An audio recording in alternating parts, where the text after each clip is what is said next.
Welcome to School Safety Talks, the podcast where we explore the critical issues surrounding school safety, leadership, and the value of human life. Today, I'm honored to speak with one of the most respected voices in Jewish thought and interfaith dialogue, Rabbi Pynchas Brener, former chief rabbi of Caracas, Venezuela, author, teacher, and international spiritual leader. Rabbi Brener has dedicated his life to build understanding and guiding communities around the world. Today, we dive into the Jewish view of life, responsibility, and protection. Thank you, Rabbi. Thank you for being here. Thank you for asking me. From the spiritual point of view and from the Torah point of view, the Halakha point of view, why is so important the preservation of life? Well, first of all, I believe that man has a mission in this world. You weren't created just to eat and to sleep. You have something to do in this world. In order to do any of these things, you must be alive. When there's no life, there's nothing. So therefore, the most important thing is life. As a matter of fact, not only Judaism, I think every state, as a first obligation, has to ensure the physical integrity of its people. Because without life, you can't do anything. It depends what you're going to do with your life, true. But let's start with life. And in the beginning, God created. You cannot create without life. That is very deep.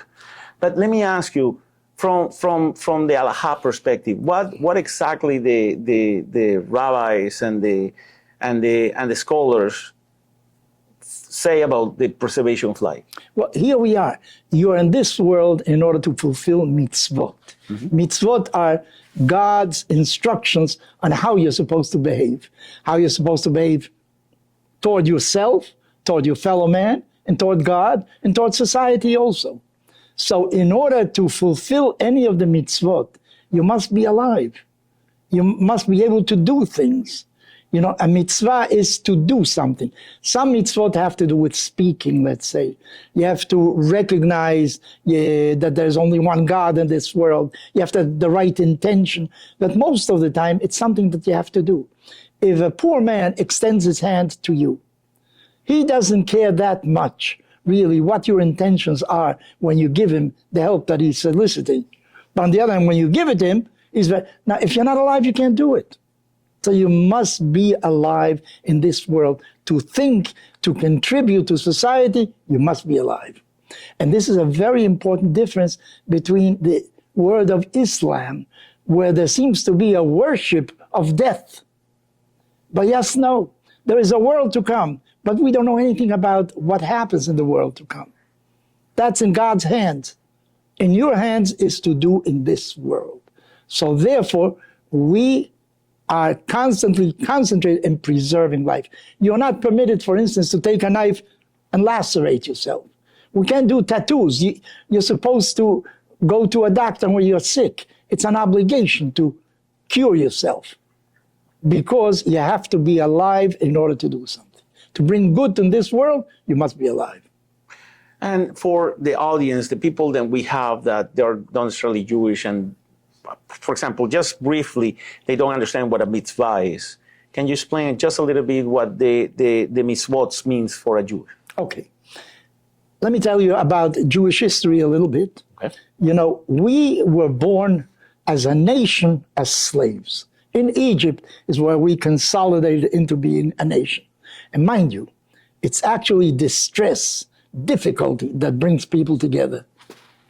War brings people together. When there's an enemy outside, you have to unite. Peace, then you feel you can do whatever you want. So we were born under difficulty.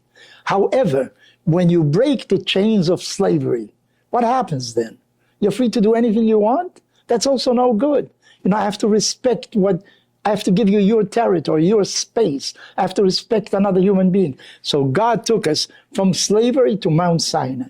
In Mount Sinai, he gave us a code of laws, how to behave in this world. how to utilize the freedom that you have. It says in the Bible, Charut ala luchot.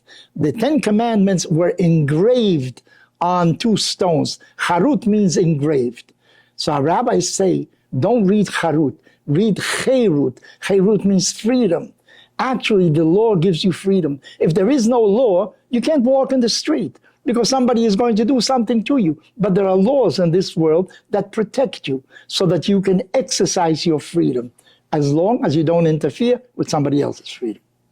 Let me ask you something, because you mentioned something that caught my attention. Hard times produce great leaders, and good times produce weak people. Can you type that to what you just said? That's right. As a matter of fact, I'll tell you something that may be a heresy. Israel is surrounded by enemies that want to destroy it, and you see it more every day. The more they want to destroy you, Most unite we are. it unites you. If there would be peace around Israel, maybe we would eat each other up, because we Jews are very difficult people. We have independent thinking. I think like this, you think like that. While if there's a common enemy, but that's not enough. It's not enough to have a negative reason to be united. You also must have a goal. What is the goal of the Jewish people? The goal of the Jewish people is to be a co-creator with God. Rabbi Akiva, one of our greatest sages, had once a discussion with a Roman called Rufus. Rufus said the following: why do you circumcise your children, your boys? If God wanted you to be circumcised, you would have been born circumcised, right? So Rabbi Akiva said, how do you do bread? God gave you the sources for bread, the seeds in order to have wheat. But then you have to take this seed, you have to make it into flour, you have to combine it with water, you have to bake it. In other words, you are co-creator with God. God created this world, but he created an imperfect world. You are God's partner in perfecting this world. Are you going to complete the work? No, but this is your task every day. What do you contribute to make this a better world? That's what we call tikkun olam. Exactly. Very good. Exactly. It's very deep thought. From a Jewish perspective, what is the responsibility of the individual, the community, the school in protecting life? First of all, you have to protect your own life, right? But you also have to protect somebody else's life also. Azov ta'azov imo. You have to help him to get, when he is in dire situation, you have to help him get out of this situation. Kol Israel arevim ze laze. In the Jewish people, each and every one of us is responsible for the other person. And I'll give you a little example. One of the mitzvot is to sanctify the Sabbath, the 7th day of every week. Saturday is a day of rest. It's a holy day. How do we do that?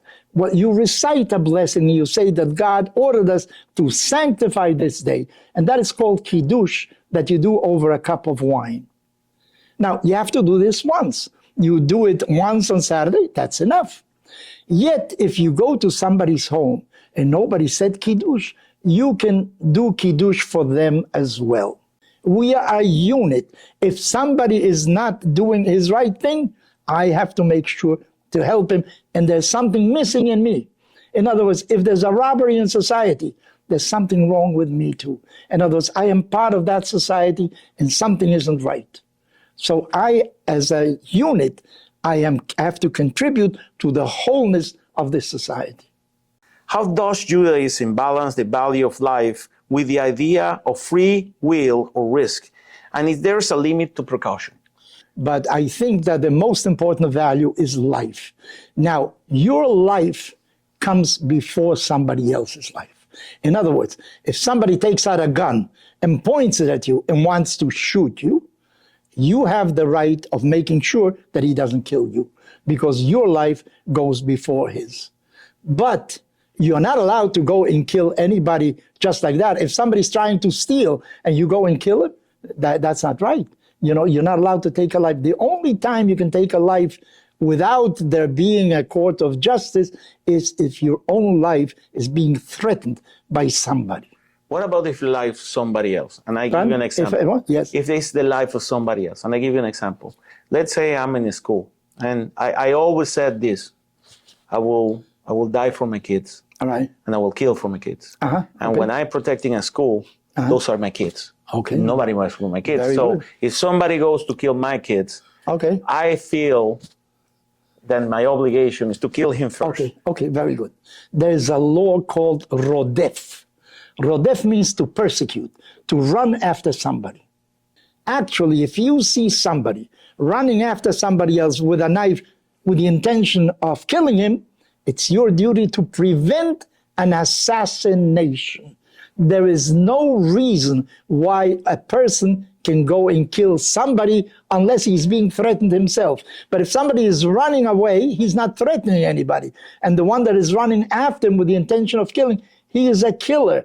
You have to protect the innocent person and kill the other one. Maybe the other one isn't innocent. No matter what he did, there's no reason, no right for another person to go and kill somebody, no matter what he did. If he committed murder, let him go before a court of justice. They will take care of him. But you cannot take the law in your own hands. And that is called the halakha of rodef. And a very interesting question once a rabbi posed, it was very difficult to answer, Right now, I think President Trump wants to once again revive Alcatraz. Yeah. Oh, okay. So the story goes that a prisoner from Alcatraz is swimming away toward a boat that is far away, and he's swimming. And the guards from Alcatraz try to shoot him. But the people in the boat realize that if this man gets to the boat, they will kill, and maybe they will kill one of them also. So this man that is swimming toward them is like a threat to their own life, because people are shooting at him. Are you allowed to shoot this guy that is coming toward you? He's trying to save himself, but he becomes as a rodef. Another example. A woman is about to give birth. And, nowadays, I think these are rare cases. The fetus threatens the life of the mother. Mm-hmm. So the fetus becomes like a rodef. She's trying to kill the mother. But are you allowed to kill this fetus? Can you take this fetus out? On the other hand, people argue, but this fetus has no will of its own. It's doing something. These are complications of it, just to tell you that we take it very seriously. If you see somebody that is going to do damage, hurt somebody else, it's your duty to prevent that. It's a mitzvah to prevent it. Remember when I was watching the Schindler List, they say in the Schindler's, and when they make the ring for him, it says that whoever to save one life saves the entire world. Yeah. Can you talk a little bit about that phrase? Sure, why not? Why not? First, I told you that life has an infinite value. How much is infinity plus one? Infinity plus a million, still infinity. You cannot add up infinities, even though there are degrees of infinity, because I studied mathematics and we have different things. The number system 0, 1, 2 is one infinity, but then you have fractions is a different kind of infinity. There are real numbers, imaginary numbers, but infinity means you can't add anything to it. In the beginning, God created a couple, Adam and Eve. They had 2 children. Cain and Abel. Cain killed Abel. What Cain did was kill a fourth, 25% of humanity. There were only 4 people. So our rabbis say that he who kills a human being, it's as if he's killing humanity.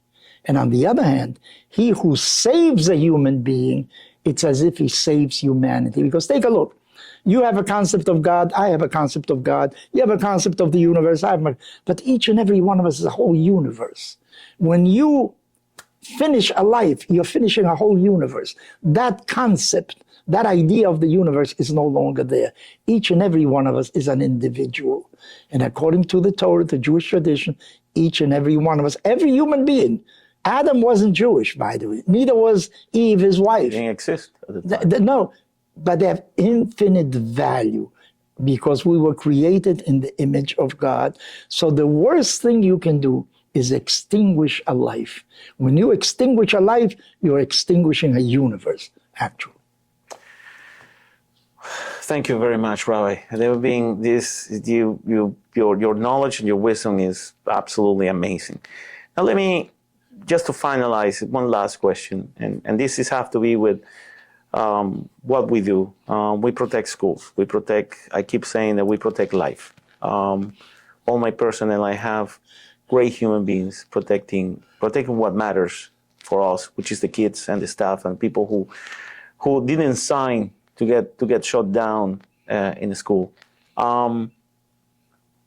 You want to give a message to them, to these people that, for me, register very high when you put your life in at risk for others. Mm-hmm. When you go every day and you wake up and you go to school to protect kids that are not yours, but you care for them like it was yours, because that is the mission, that is the most important thing. Mm-hmm. Do you have a message for them? Sure, why not? There is a Mishnah, a teaching of our rabbis, that says the following. There are things in this world that have no limit. What does that mean? For instance, during the holiday of Passover, you have to eat matzah. You have to eat 5 kilos of matzah. One little piece of matzah, that's enough. You're already fulfilled because you're supposed to eat matzah. But there are things that you're never finished with them. Are you finished with honoring your father and your mother? I think next Sunday is going to be Mother's Day. You brought her flowers. That's what honoring your mother means? You never finish with that. If you have a father who's a drunk, you have to support him. He's your father. You're never finished with that. You know, somebody asks you, I need a little help. You go give him, okay, I finished already with helping my fellow man. You never finish that. If somebody else extends its arm, you got to do it all over again. You know, there are certain things that have no limit. But that Mishnah concludes and says, you know what is the most important thing of it all? Is study. Study has no limit. So the best thing you can do in this world is study. Maybe this is why Jewish people excel, because from centuries ago, when people thought that fortunes, real estate, knowledge is the most important thing. So if you protect knowledge, you are doing, I think, the greatest mitzvah there is in this world. Because here's another thing. You have $100, and I tell you, you know, why don't you give me 10? Okay, you give me 10. How much do you have left? 90. You have 90 left, right? Very good. You know, okay, how many suits do you have? You have seven suits. How about giving me a suit? You give me a suit, you got six suits. Okay, you share with me some of your knowledge. Do you have less knowledge because you shared it with me? I have the same. Not only that, you have more. Because in order to teach me, you had to reduce it in language that I would understand, and that itself sharpens your mind. In other words, knowledge is, it never finishes. That's the best thing you can have. And if you work to make sure that young people study and are safe, you are probably doing the greatest mitzvah there is, because study is the most important thing. Thank you, Rabbi. It means a lot to me. Thank you very much. Rabbi Brener, thank you for your wisdom and for helping us reflecting on the deepest spiritual responsibility we all share to protect life, not just physically, but morally and spiritually. Your insight reminds us that safety is not just about systems and protocols. It's about the values, community, and a shared sense of purpose. Thank you, Rabbi. Thank you again.